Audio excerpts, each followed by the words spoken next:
चली चली चले चले चले चले चले कहानी, चले कहानी। रेडियो सिटी पर आप सुन रहे हैं चली कहानी। आज की कहानी जो मैं लाया हूं वो है मुंशी प्रेमचंद द्वारा लिखी हुई मंत्र। इस कहानी में मुख्य किरदारों में एक जहर है, एक मंत्र है और है इंसानियत। शायद इस कहानी के शब्दों में मुंशी प्रेमचंद ने लिख दिया है इंसानियत के मंत्र का वो नुस्खा जो शायद किसी के पास नहीं है। कभी कभी लगता है ना कि काश इंसानियत का कोई मंत्र होता, उसे बस किसी दरिंदे पर फूंक दो और वो इंसान बन जाए। शायद इस कहानी में छुपा है वो मंत्र। आइए सुने आज की कहानी मंत्र। शाम का वक्त था। डॉक्टर चड्ढा गोल्फ खेलने के लिए तैयार हो रहे थे। मोटर कार दरवाजे के सामने खड़ी थी। दो कहार एक डोली लिए आते अचानक से दिखाई दिए। डोली के पीछे एक बूढ़ा लाठी टेकता हुआ आ रहा था। डोली उनके दवाखाने के सामने आकर रुकी। बूढ़े ने धीरे धीरे आकर दरवाजे पर पड़ी हुई चिक से झांका, क्योंकि वो ऐसी साफ सुथरी जमीन पर पैर रखते हुए भी डर रहा था कि कोई उसे डांट न दे। डॉक्टर साहब को देखकर उसकी कुछ कहने की हिम्मत नहीं हुई। डॉक्टर साहब ने चिक के अंदर से गरज कर कहा, कौन है भाई, क्या चाहते हो? उसने हाथ जोड़कर कहा, हुजूर गरीब आदमी हूं, मेरा लड़का कई दिनों से। डॉक्टर साहब ने उसकी बात काटी और अपने सिगार को जलाते हुए कहा, भाई कल सुबह आना, कल सवेरे, हम इस वक्त मरीजों को नहीं देखते। बूढ़े ने घुटने टेक कर जमीन पर सर रख दिया और बोला, दुहाई है सरकार, मेरा लड़का मर जाएगा। 4 दिन से आंखें तक नहीं खोली हैं। डॉक्टर चड्ढा ने कलाई पर नजर डाली। केवल 10 मिनट का वक्त और बाकी था। गोल्फ स्टिक उन्होंने खूंटी से उतारते हुए कहा कि कल सवेरे आओ, कल सवेरे, ये हमारे खेलने जाने का वक्त है, भाई परेशान मत करो। बूढ़े ने अपनी पगड़ी उतार कर चौखट पर रख दी और रो रो कर बोला, हुजूर हुजूर एक नजर देख लीजिए, बस एक नजर, लड़का हाथ से चला जाएगा हुजूर। 7 लड़कों में यही एक बच रहा है। मालिक, हम दोनों आदमी औरत रो रो कर मर जाएंगे। सरकार आपकी बढ़ाई हो, आपका तरक्की करें आप, हे भगवान, बस एक बार देख लीजिए। ऐसे उज्जड़ देहाती रोज उनके घर आते थे। डॉक्टर साहब उनके स्वभाव से खूब परिचित थे। कोई कितना ही कुछ कहे पर वो अपनी रट लगाएंगे, किसी की नहीं सुनेंगे। धीरे से उन्होंने चिक उठाई और बाहर निकल गए अपनी मोटर कार की तरफ। बूढ़ा ये कहते हुए उनके पीछे दौड़ा था कि सरकार बड़ा धर्म होगा, हुजूर बस दया कीजिए, इस गरीब की बात सुन लीजिए, संसार में कोई नहीं हुजूर, बस आप ही हैं। मगर डॉक्टर साहब ने उसकी तरफ मुंह फेर कर देखा तक नहीं। मोटर पर बैठकर कल सवेरे आना ये कहते हुए चल पड़े। बूढ़ा कई मिनट तक मूर्ति की भांति खड़ा हुआ था वहां पर। संसार में ऐसे लोग भी होते हैं जो अपने खेल कूद के आगे किसी की जान की परवाह भी नहीं करते। शायद इस बात का उसे विश्वास नहीं हो रहा था, इसलिए वो मूर्ति जैसा खड़ा था। ये पढ़े लिखे लोग इतने निर्मम, इतने कठोर, ऐसे कैसे हो सकते हैं? वो तो खुद पुराने जमाने के लोगों में था, जो लगी हुई आग को बुझाने, मुर्दे को कंधा देने, किसी के छप्पर को उठाने और किसी के कलह को शांत करने के लिए हमेशा तैयार रहता था। जब तक उस बूढ़े को मोटर दिखाई दी, वह टकटकी लगाकर उसकी तरफ देखता रहा। शायद उसे अब भी डॉक्टर साहब के लौट आने की उम्मीद थी। फिर उसने कहारों से डोली उठाने को कहा। डोली जिधर से आई थी उधर ही चली गई। चारों ओर से निराश होकर वो डॉक्टर चड्ढा के पास आया था, क्योंकि उनकी तारीफ सुनी थी। यहां से निराश होकर वो किसी डॉक्टर के पास नहीं गया। किस्मत ठोक ली। उसी रात उसका हंसता खेलता 7 साल का बालक अपनी बाल लीला समाप्त करके इस संसार से दूर चला गया। बूढ़े माँ बाप की जिंदगी का वो एक ही सहारा था। इसी का मुंह देखकर जीते। इस दीपक के बुझते ही जिंदगी में अंधेरा भाए भाए करने लगा। ये कहानी बस अभी शुरू हुई है और शुरुआत में ही एक इतनी बुरी खबर। एक बूढ़े माँ बाप का बच्चा सिर्फ इसलिए दम तोड़ देता है क्योंकि एक डॉक्टर को गोल्फ खेलने की चिंता थी। कई साल गुजर गए। डॉक्टर चड्ढा ने खूब नाम कमाया और इसके साथ ही परिवार भी बढ़ता गया। एक लड़की थी, एक लड़का, तीसरी संतान नहीं थी। मिस्टर चड्ढा भी अपना खूब ख्याल रखते थे और श्रीमती चड्ढा भी अभी जवान मालूम होती थी। लड़की की शादी हो चुकी थी, लड़का कॉलेज में पढ़ता था। वही माँ बाप की जिंदगी का आधार था। बड़ा ही विनम्र और शालीन लड़का, बड़ा ही रसिक, उदार, विद्यालय का गौरव, युवक समाज की शोभा। मुखमंडल से तेज की छटा निकलती थी। आज उसकी 20वीं सालगिरह थी। शाम का वक्त था। हरी भरी घास पर कुर्सियां लगी हुई थी। शहर के रईस लोग एक तरफ और कॉलेज के छात्र दूसरी तरफ बैठे खाना खा रहे थे। रोशनी इतनी थी कि सारा मैदान जगमगा रहा था। एक छोटा सा नाटक खेलने की तैयारी थी। वो नाटक खुद डॉक्टर साहब के लड़के कैलाश नाथ ने लिखा था। वही एक्टर भी था। इसी समय रेशमी कमीज पहने, नंगे सर नंगे पांव, इधर से उधर दोस्तों की आव भगत में लगा हुआ था। कोई बुलाता था, कैलाश जरा इधर आना। कोई उधर से बुलाता था, कैलाश भाई क्या उधर ही रहोगे। सभी उसे छेड़ते, थोड़े मजे लेते। बस बेचारे को जरा दम भरने का भी वक्त नहीं मिला। अचानक से एक सुंदरी ने उसके पास आकर कहा, क्यों कैलाश, तुम्हारे सांप कहां हैं? जरा मुझे भी दिखा दो। कैलाश ने उससे हाथ मिलाकर कहा, मृणालिनी इस वक्त मुझे माफ करो, कल दिखा दूंगा। मृणालिनी ने आग्रह किया, जी नहीं, तुम्हें दिखाना पड़ेगा, मैं आज नहीं मानने वाली, तुम रोज कल कल करते हो। मृणालिनी और कैलाश दोनों एक साथ पढ़ते थे और एक दूसरे के प्रेम में रमे हुए थे। कैलाश को सांप पालने का, खिलाने का, नचाने का बड़ा शौक था। तरह तरह के सांप थे उसके पास। वो उन सांपों के व्यवहार, स्वभाव, चरित्र की परीक्षा करता था। थोड़े दिन पहले ही उसने अपने साथियों से सांपों पर एक लंबी बात की थी, एक व्याख्यान दिया था। सांपों को नचाकर भी दिखाया था। जानवरों की पढ़ाई यानी प्राणी शास्त्र के बड़े बड़े पंडित भी उसका व्याख्यान सुन के दंग रह गए थे। ये विद्या उसने एक बड़े सपेरे से सीखी थी। सांपों की जड़ी बूटियां जमा करके उससे मर्ज का इलाज भी किया करता था। उसे ये एक तरह का नशा हो गया था। इस पर हजारों रुपए फूंक चुका था। मृणालिनी यूं तो कई बार आई थी और कई बार सांपों को देखने के लिए उसने इच्छा जाहिर की, पर इस बार वो काफी उत्सुक थी। कह नहीं सकते कि आज वाकई उत्सुकता जाग रही थी या फिर वो कैलाश पर अपना अधिकार दिखाना चाहती थी। कैलाश के पास एक छोटी सी कोठरी थी। उस कोठरी में कितनी भीड़ लग जाएगी, भीड़ को देखकर सांप कितने चौंकेंगे और रात के वक्त उन्हें छेड़ा जाना क्या उन्हें बुरा लगेगा, इस बात का मृणालिनी को जरा भी ध्यान नहीं था। कैलाश ने कहा कि जरूर कल दिखा दूंगा, बस थोड़ा इंतजार करो। इस कहानी में अब तक आप समझ चुके होंगे कि मुंशी प्रेमचंद हमें किस तरफ ले जाना चाहते हैं। आखिर कहानी का अगला मोड़ क्या होगा, ये शायद आप भांप चुके हैं। कैलाश ने मृणालिनी से कहा कि इस वक्त अच्छी तरह दिखा भी नहीं सकूंगा, भाई कमरे में पैर रखने की भी जगह नहीं है। तभी उसके एक दोस्त ने छेड़ कर कहा, दिखा क्यों नहीं देते, जरा सी बात के लिए इतना टाल मटोल कर रहे हो।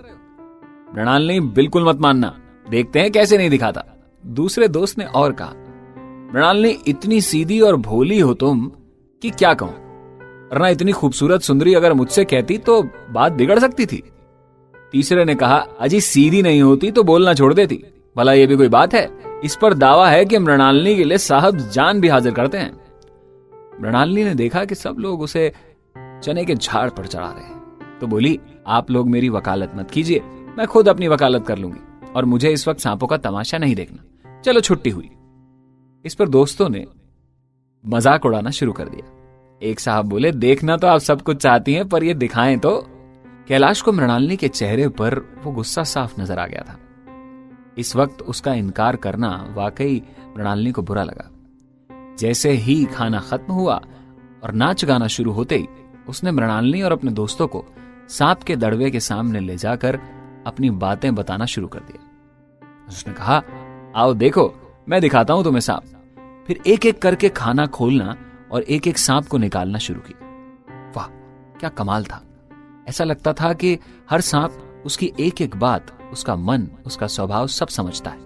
किसी को उठा लिया, किसी को गर्दन में डाल दिया, किसी को हाथ में लपेट लिया। मृणालिनी बार बार मना करती थी कि अरे इनको गर्दन में मत डालो, जरा दूर से दिखा दो, बस जरा सा ही तो देखना था। कैलाश की गर्दन में सांपों को लिपटते देख उसकी जान निकल जाती थी। पछता रही थी कि उसने यूं ही सांपों को दिखाने के लिए कहा, मगर अब कैलाश कहां सुनने वाला था। प्रेमिका के सामने अपनी सर्प कला का प्रदर्शन, ऐसा अवसर पाकर वो क्यों चूकता। एक दोस्त ने मजाक किया, अजी सांपों के दांत तोड़ दिए होंगे बस। कैलाश हंसकर बोला, दांत तोड़ना मदारियों का काम है, किसी के दांत नहीं तोड़े गए, कहिए तो दिखा दूं। और यह कहकर उसने एक काले सांप को पकड़ा और बोला, मेरे पास इससे ज्यादा बड़ा और जहरीला सांप दूसरा नहीं। अगर किसी को काट ले तो आदमी आनंद फानंद में मर जाए। इसके कांटे का कोई मंत्र नहीं, इसके दांत दिखाऊं? मृणालिनी ने उसका हाथ पकड़कर कहा, नहीं नहीं कैलाश, भगवान के लिए इसे छोड़ दो, मैं तुम्हारे पैर पड़ती हूं। मृणालिनी के कहने पर भी कैलाश नहीं माना। उसने सांप के दांत दिखाने के लिए सांप को उठाया और उसकी गर्दन को दबाने लगा। सांप को समझ नहीं आया कि आखिर कैलाश चाहता क्या है। सांप छटपटाने लगा। सांप ने एक पल को अपना मुंह खोला। कैलाश ने दोस्तों को उसके दांत दिखाए और झट से सांप ने कैलाश के ही हाथ पर काट लिया और काटते ही तुरंत वहां से भाग निकला। सांप के कांटे का जहर बहुत कम वक्त में बदन में फैलने लगता है। कैलाश को यह बात मालूम थी, पर उसे यह नहीं मालूम था कि आज उसका सारा ज्ञान धरा का धरा रह जाएगा। कैलाश की उंगली से टप टप करके खून टपकने लगा। उसने जोर से उंगली दबा ली और अपने कमरे की तरफ दौड़ा। वहां मेज की दराज में एक जड़ी बूटी रखी थी, जिसे पीस कर लगा देने से खतरनाक से खतरनाक जहर का भी असर कम हो जाता है। दोस्तों में हलचल बढ़ गई। बाहर महफिल में खबर पहुंची। डॉक्टर साहब घबरा कर दौड़े। फौरन उंगली की जड़ को कसकर बांध दिया और जड़ी पीसने के लिए दी गई। डॉक्टर साहब जड़ी के कायल न थे, उन्हें दवाइयों पर भरोसा था। वो उंगली का डसा भाग नश्तर से काट देना चाहते थे, मगर कैलाश को जड़ी बूटी पर पूरा भरोसा था। मृणालिनी थोड़ा दूर बैठी थी।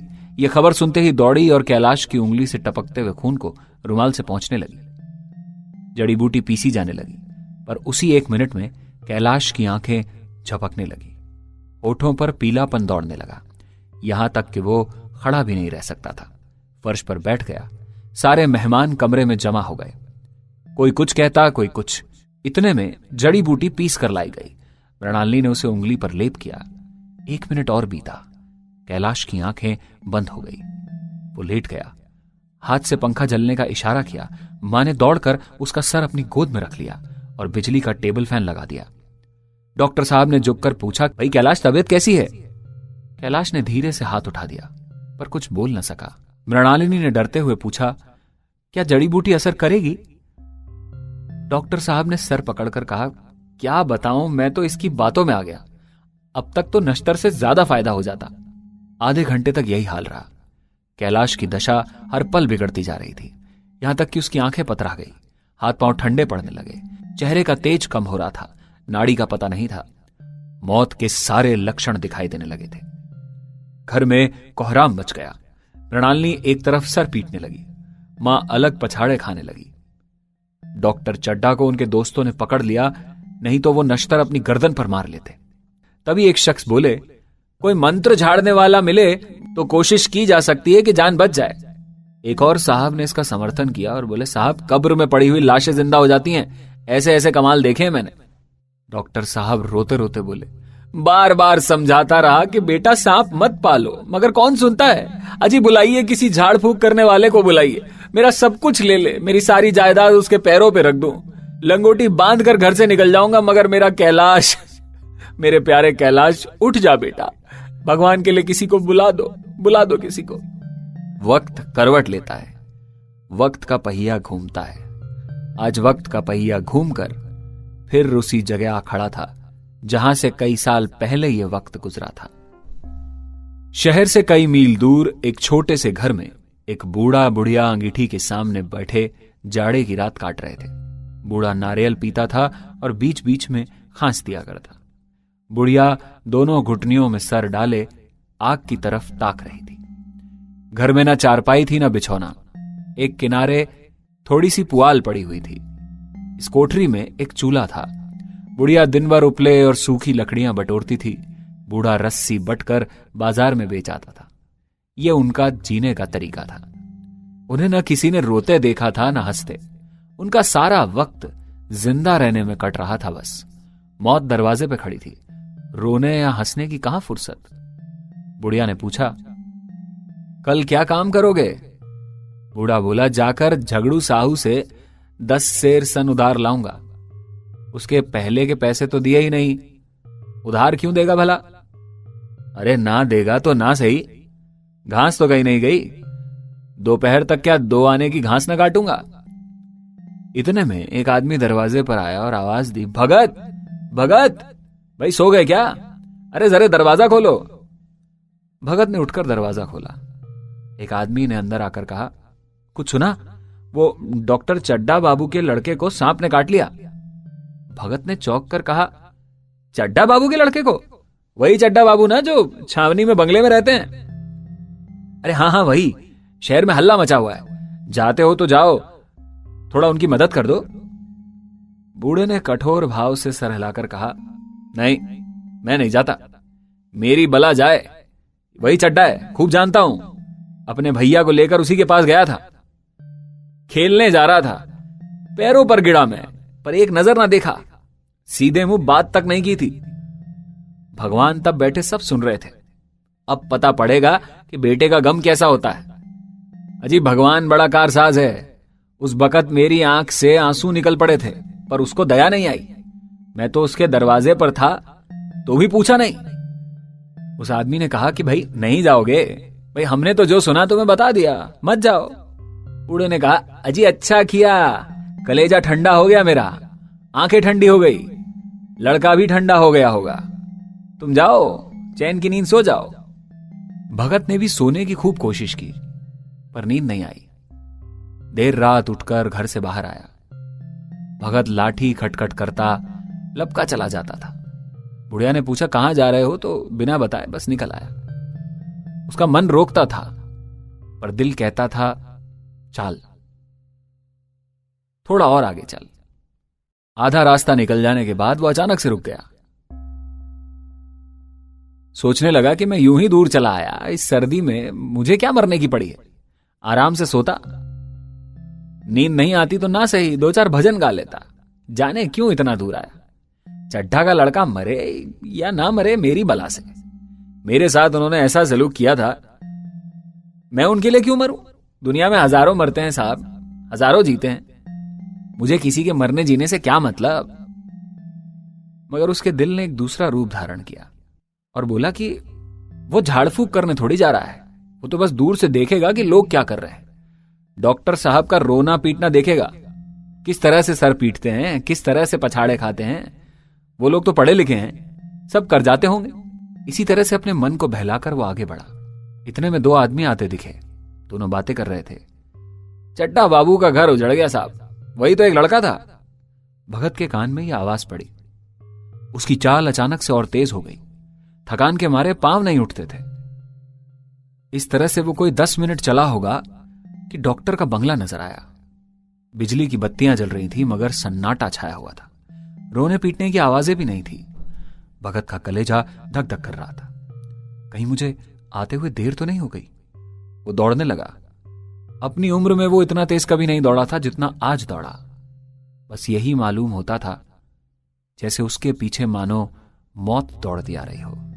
वाकई एक हाथ की 5 उंगलियां बराबर नहीं होती, जैसे हर इंसान एक जैसा नहीं होता, हर परिस्थिति एक जैसी नहीं होती। मुश्किल वक्त में आप क्या फैसला लेते हैं, उन्हीं फैसलों से आपको याद रखा जाता है। रात के 2 बज गए थे, मेहमान चले गए। रोने वालों में केवल आसमान के तारे रह गए थे और सभी रो रो कर थक चुके थे। बड़ी उत्सुकता के साथ लोग रह रहकर आसमान की तरफ देखते कि किसी तरह से सुबह हो और ये जान छोड़ती हुई लाश गंगा की गोद में दे दी जाए। अचानक से भगत ने दरवाजे पर पहुंचकर आवाज दी। डॉक्टर साहब समझे कोई मरीज आया होगा।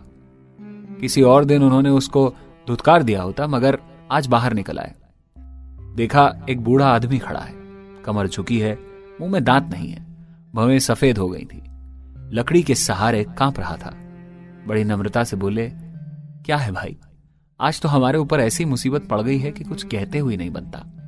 फिर कभी आना, इधर 1 महीना तो शायद मैं किसी मरीज को ना देख पाऊं। भगत ने कहा, सुन चुका हूं बाबूजी, इसीलिए आया हूं।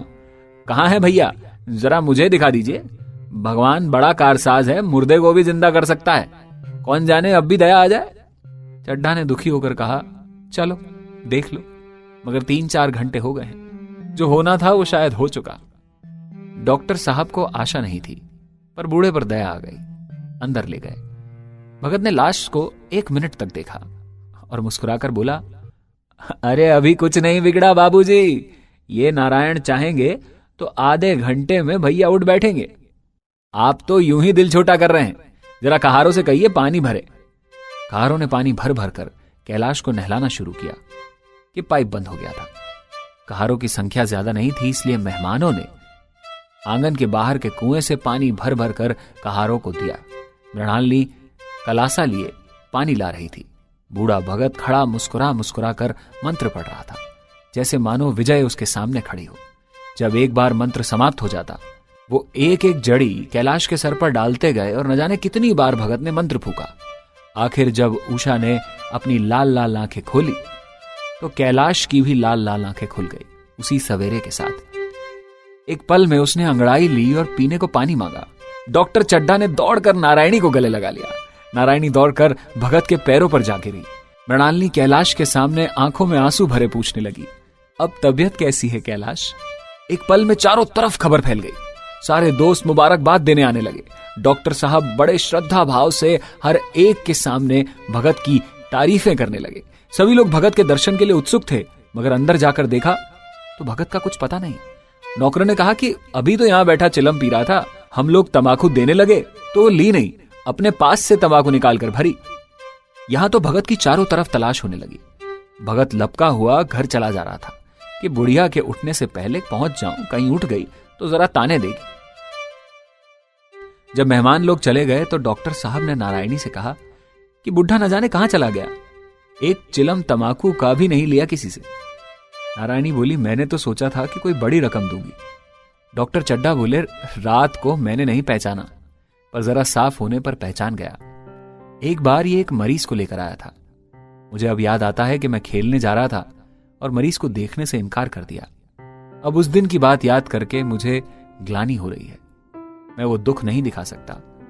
मैं उसे अब ढूंढ निकालूंगा, उसके पैरों पर गिरकर अपने अपराध की माफी मांगूंगा। वो कुछ लेगा नहीं, ये जानता हूं। उसका जन्म ऐसे ही कामों के लिए हुआ है। उसकी सज्जनता ने मुझे आज एक नया पाठ पढ़ा दिया, जो अब से जिंदगी भर मेरे साथ रहेगा।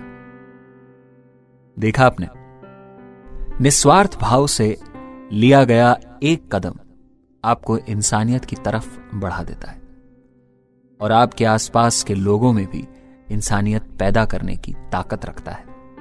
शायद यही है वो मंत्र जिसकी बात कर रहे हैं मुंशी प्रेमचंद इस कहानी में। आपने सुनी रेडियो सिटी पर मंत्र। फिर लौटूंगा एक और कहानी लेकर चली कहानी में। चले चले चले चले चले चले चले कहानी, चले कहानी, चले कहानी, चले कहानी।